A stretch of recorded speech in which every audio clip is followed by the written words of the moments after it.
Amém, irmãos?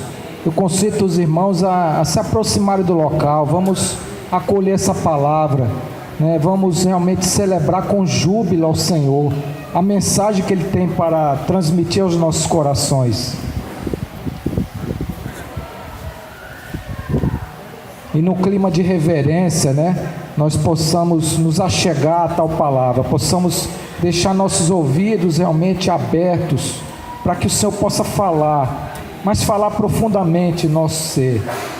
Ainda mais nos tempos que nós vivemos hoje. Nós precisamos de uma palavra, nós precisamos do Senhor, nós precisamos que Ele nos dê luz. Quantas trevas nos acercam, mas também quanta luz do Senhor tem nos sido dada.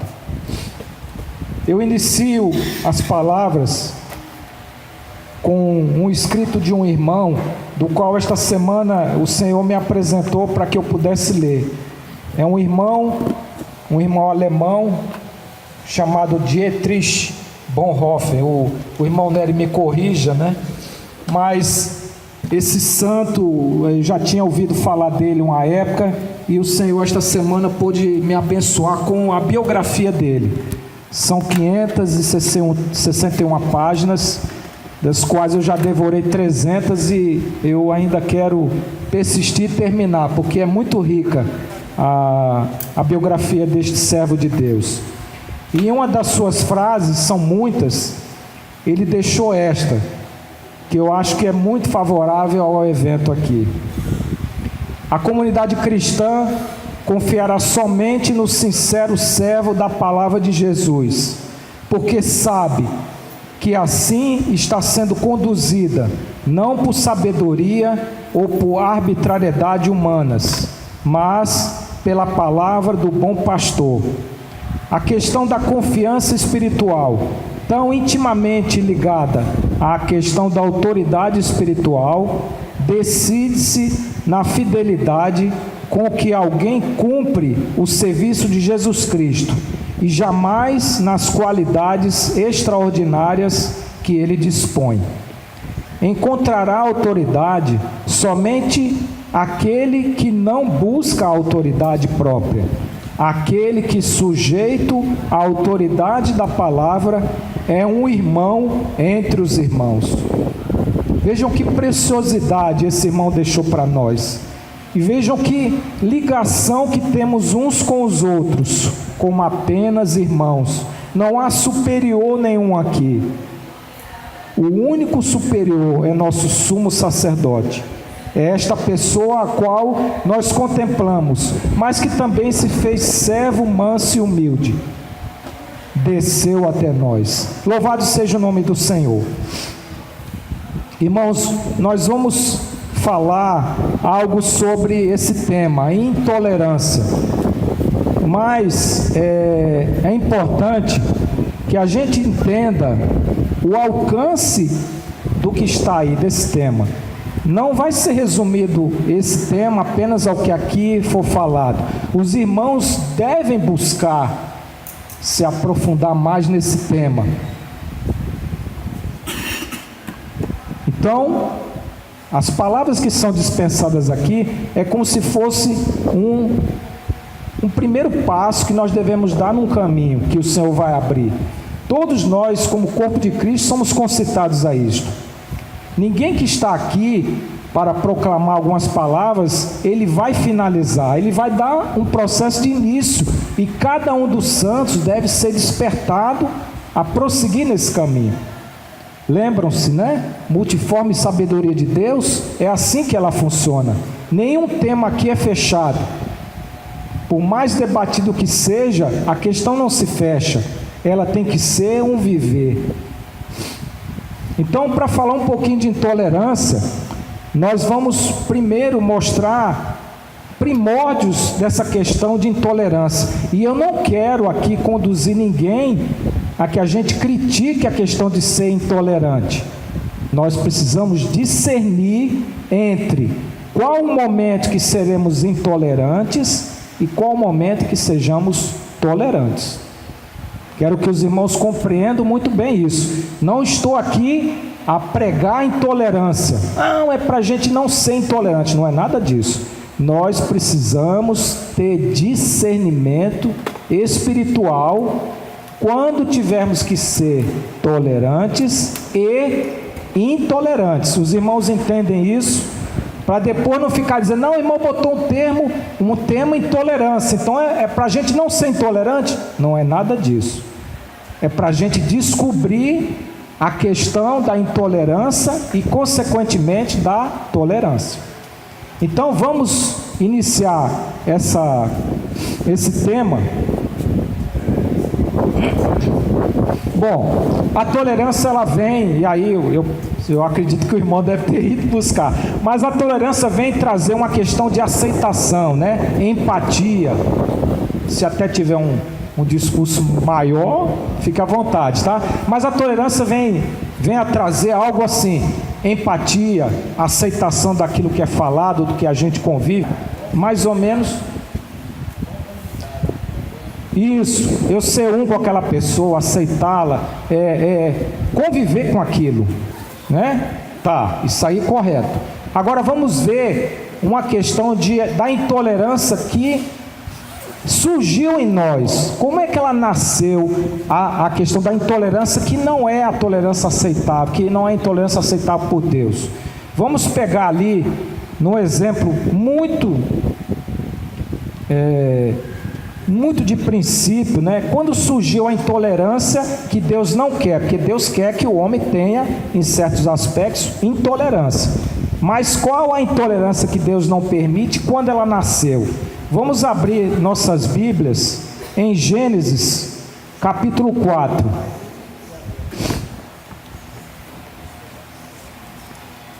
E vamos ver os versos 4, 5, 6, 7 e 8. Eu vou ler e os irmãos vão desfrutando. Diz assim, todos encontraram? Abel, por sua vez, eu vou ser rápido, porque para a gente não perder muito na questão, eu só quero apresentar a situação de uma intolerância gerada, né? E a gente vai crescer nisso e começar a observar qual a intolerância que Deus não quer e como ela se originou. Não está aqui. Abel, por sua vez, trouxe das primícias do seu rebanho e da gordura deste. Agradou-se o Senhor de Abel e da sua oferta, ao passo que de Caim e de sua oferta não se agradou. Irou-se, pois, sobremaneira Caim, descaiu-lhe o semblante. Então lhe disse o Senhor: por que andas irado?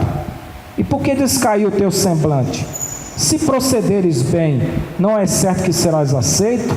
Se todavia procederes mal, eis que o pecado jaz à porta. O seu desejo será contra ti, mas a ti cumpre dominá-lo. Então nós vemos aqui um primórdio de intolerância. Caim ficou intolerante, não aceitou aquela situação do Senhor rejeitar a sua oferta, certo? E olha, por uma situação boba dessa, o que aconteceu? Verso 8: disse Caim a Abel, seu irmão: vamos ao campo. Estando eles no campo, sucedeu que se levantou Caim contra Abel, seu irmão, e o matou. Vamos ver na sequência, né? Outro caso de intolerância. Tem vários, irmãos. Eu não vou... Aí é um estudo para cada um de nós. Vamos pesquisar na Bíblia intolerâncias que não são aquelas que o Senhor quer que tenhamos. E veja o que conduz: morte, não é? Caim matou Abel, cadê uma bobagem dessa? Matou. Vamos lá, lembra que nós fizemos aquele estudo de Lameque, né? E Lameque é aquela perfeição, né? Da malignidade. Vejam o discurso de intolerância de Lameque. Isso está em Gênesis 4, 23 e 24. Diz assim lá: e disse Lameque às suas esposas, Ada e Zilá: ouvi-me, vós, mulheres de Lameque, escutai o que passo a dizer-nos. Olha o discurso de intolerância: matei um homem porque ele me feriu, e um rapaz porque me pisou. Irmão, veja um quadro de intolerância. Vamos trazer para uma realidade nossa, humana, a questão de uns dias atrás, acho que foi o dia 6 de setembro, esfaquearam um candidato, simplesmente porque eu não concordo com a proposta dele. Está vendo? Façamos ligação com isso aqui, né? Vamos avançar e ver outra questão de intolerância. Vamos abrir no livro, em 1 Samuel, capítulo 18. Alguma questão de intolerância ligada a Saul. 1 Samuel, deixa eu só encontrar a minha aqui. 1 Samuel, capítulo 18.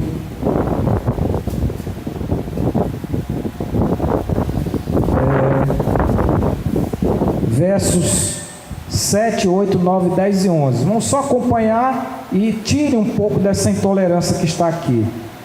Diz assim, todos encontraram? 1 Samuel capítulo 18, verso 7, diz assim: as mulheres se alegravam e cantando alternadamente diziam: Saul feriu os seus milhares, porém Davi os seus 10 milhares.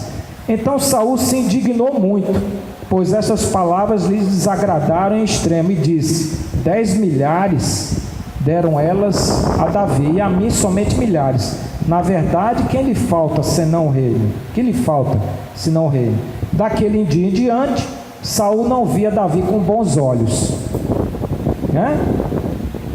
E depois vem, no dia seguinte, um espírito maligno da parte de Deus se apossou de Saul, que teve uma crise de raiva em casa. E Davi, como nos outros dias, dedilhava a harpa. Saul, porém, trazia na mão uma lança, que arrojou, dizendo: encravarei a Davi na parede. Porém, Davi se desviou dele por 2 vezes.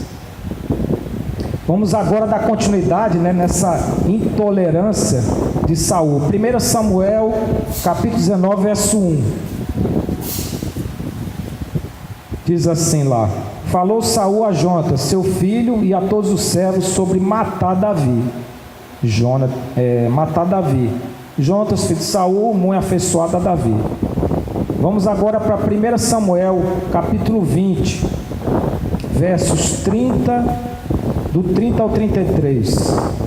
Então diz assim no verso 30: então se acendeu a ira de Saul contra Jonatas, agora é com o filho dele, e disse-lhe: filho de mulher perversa e rebelde, não sei eu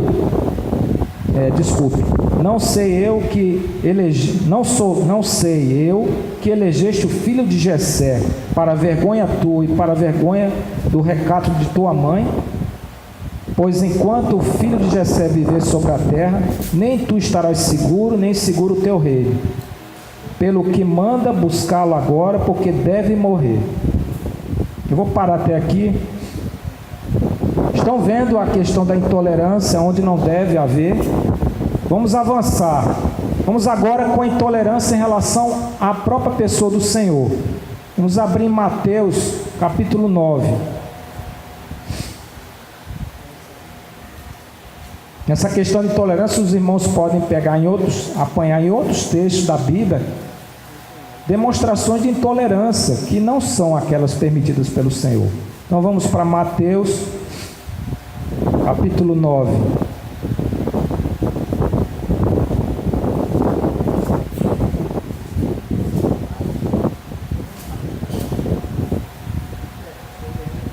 Mateus capítulo 9, verso 14. Vamos ler o verso 14. O que diz o verso 14? Vieram depois os discípulos de João e lhe perguntaram: por que jejuamos nós e os fariseus muitas vezes, e os teus discípulos não jejuam? Irmãos, vamos ter uma compreensão dessa fala dos discípulos de João Batista questionando o Senhor, uma intolerância aí. E olha, vamos compreender a amplitude dessa intolerância. Eles vão ao Senhor e vão questionar o Senhor: por que teus discípulos não jejuam como nós discípulos de João Batista e os fariseus? Olha a amplitude que esses discípulos estão colocando em relação ao Senhor. Vocês lembram o que o próprio João Batista falou dos fariseus? Vamos voltar para Mateus, capítulo 3.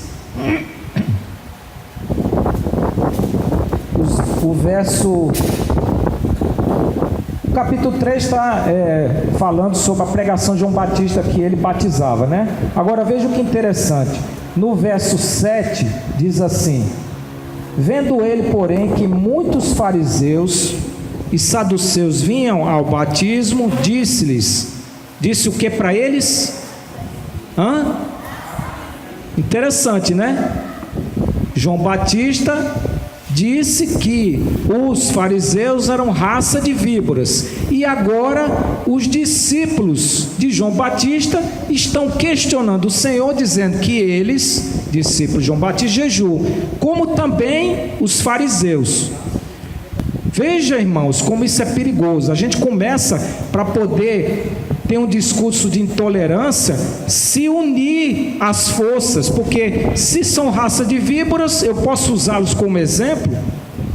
Eu posso apresentar o exemplo dos fariseus diante do Senhor, cujo meu mestre, que era João Batista, dizia que eles eram raça de víboras. Hoje nós estamos vendo isso no Brasil, isso saindo da esfera espiritual, gerando-se uma intolerância e todo mundo se unindo. Questionaram o Senhor, né? Dizendo que até os fariseus também jejuam, e nós, e tu não jejuas? Vejam, querendo formatar o Senhor, querendo trazer o Senhor para uma situação, o Senhor tem que seguir isso aqui. É intolerável que o Senhor não jejue. E o Senhor foi questionado em cima de 3 coisas, né? A questão do jejum, a questão daquelas práticas rituais de se purificar, que o Senhor aboliu totalmente, né? E também com relação a como se guardaria o sábado, porque eles tinham um padrão, e como o Senhor fazia era intolerável. E vamos ver o que isso provoca, né? Vamos abrir em Mateus capítulo 12, verso 14. Veja o que a intolerância, como a gente já tinha lido antes, né, vai levar, o que vai conduzir. Diz assim Mateus capítulo 12, verso 14: retirando-se, porém, os fariseus, conspiravam contra ele sobre como lhe tirariam a vida. Vejam que a intolerância que não é correta, o que pode conduzir-nos? Tirar a vida, né? Vamos em outro exemplo, vamos abrir em Marcos, capítulo 2.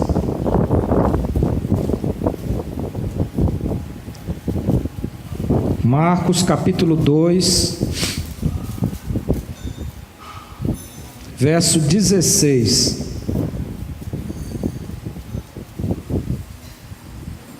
Olha a questão de não se formatar.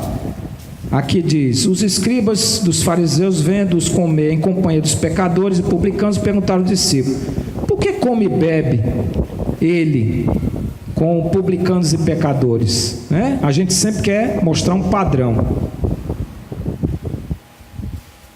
E aquela velha questão que nós já lemos aqui, né? Sobre porque João e os fariseus, deixa eu passar para outra que é mais importante. Vamos abrir em Marcos capítulo 3, verso 21.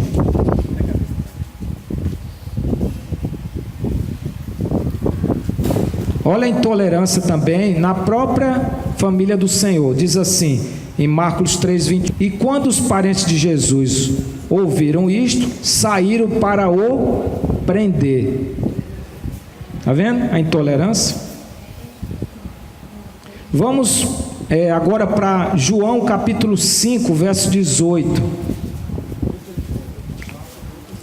João capítulo 5, verso 18. Olha a intolerância, o nível que chega. Por isso, pois, os judeus ainda mais procuravam matá-lo, porque não somente violava o sábado, mas também dizia que Deus era o seu próprio Pai, fazendo-se igual a Deus. Vamos avançar em mais uma intolerância. Vamos abrir em Atos, capítulo 7, verso 54. E como eu falei, irmãos, existem vários episódios de intolerância, né? Atos capítulo 7, verso 54. Está voltado com a morte de Estevão. Então tem todo aquele discurso, né, de Estevão, e no final diz aqui, em Atos capítulo 7, verso 54, ouvindo eles isto, enfureciam-se no seu coração e rilhavam os dentes contra ele. É essa intolerância? Essa é a pergunta. Vamos buscar esse tipo de intolerância, que aliás está muito real em nossos dias. As pessoas por qualquer coisa, né, já não nos toleram. E qual é o pensamento? Tirar a vida.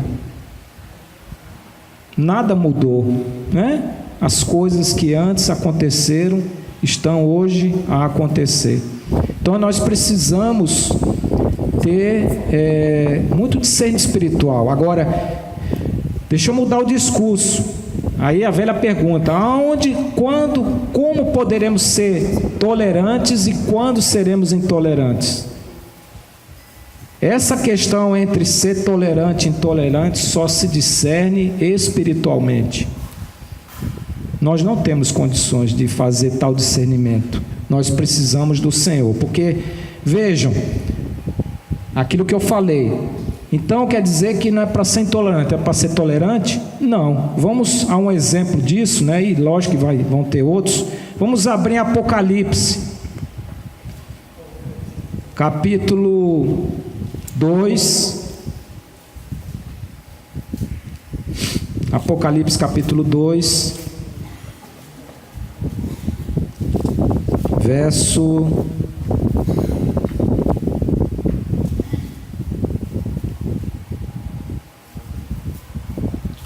É a carta em Tiatira. Só pegar qual é o versículo. Tá aqui. Verso é o Apocalipse capítulo 2, verso 20. Ele diz assim: tenho, porém, contra ti o tolerares que essa mulher Jezabel. Então aqui está dizendo que pode ter intolerância? Sim. E aí, como é que nós vamos discernir? Espiritualmente. Vamos ver outro exemplo, né, em que o Senhor diz que a gente tem que ser agora intolerante, hein? Agora eu quero que os irmãos entendam o discurso. Poderemos ser tolerantes ou intolerantes? O Senhor vai dizer, vai mostrar, é discernido espiritualmente, não é pela minha alma, não. Vamos abrir em Mateus, capítulo 7, peraí só.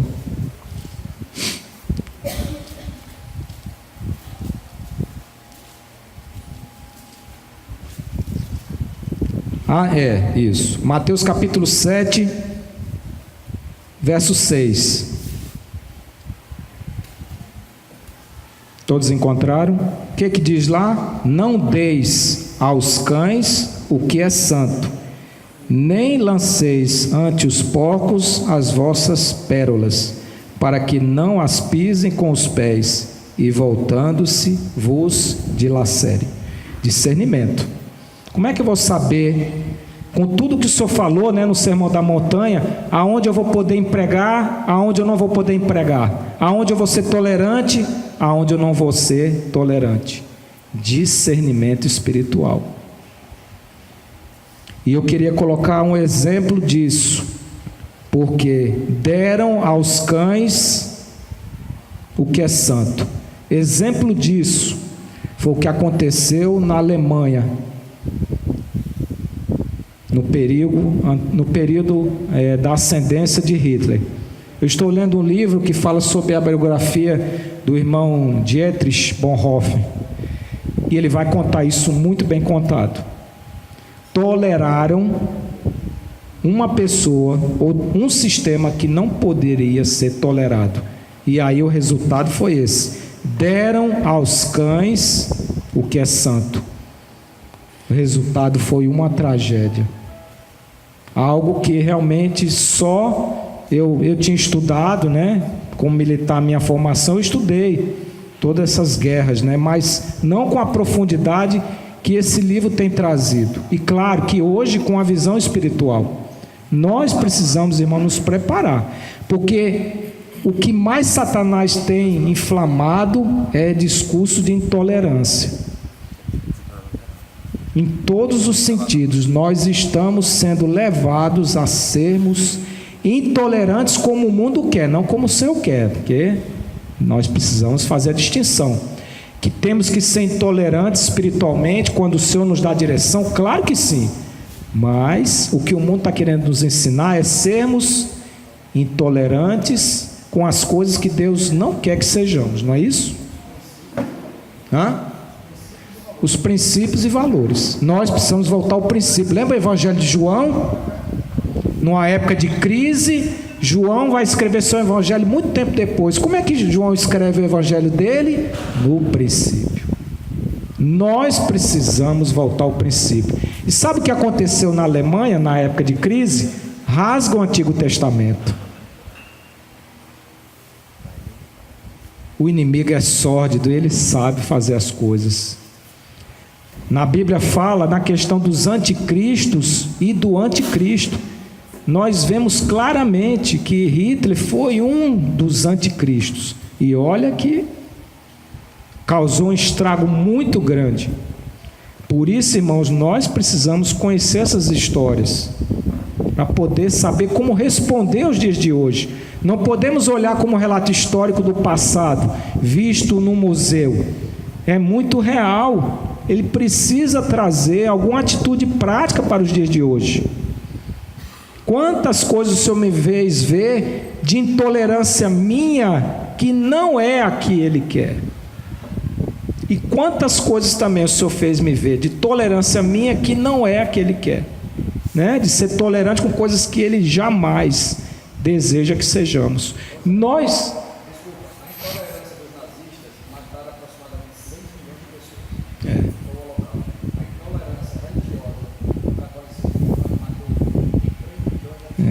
Vejam que a gente às vezes só quer se posicionar pela questão secular, mas olha que no caminho da igreja,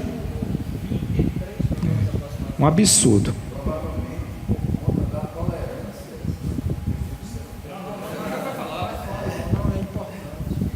De novo, escutaram, não escutaram? A Igreja Católica, o catolicismo romano, enquanto Hitler matou 6 milhões de pessoas no Holocausto, a Igreja Católica, quando a gente fala Igreja Católica, é o sistema, irmãos, entendam bem, né? O sistema romano, o catolicismo romano, matou na Inquisição aproximadamente 23 milhões de pessoas, com essa intolerância aí, ou seja, ou é do meu jeito ou você morre, como é o princípio lá de Caim, né? Na verdade, a guerra foram 40 milhões, 6 milhões só de judeus. Só de judeus foi 6 milhões. Mas o que eu entendo que você está falando é que passa pela tolerância daqueles que entendem as circunstâncias. Aí os intolerantes passam a dominar. Esse que é o grande problema. É a passividade dos tolerantes. Entendeu? Entende a intolerância, mas permite que ela aconteça. Perfeito. Isso foi o que aconteceu na Alemanha. Os tolerantes permitiram que um governo de intolerantes assumisse o poder. E o resultado foi aquele desastre. E nós precisamos acordar para a realidade dos nossos dias com relação à vida do anticristo.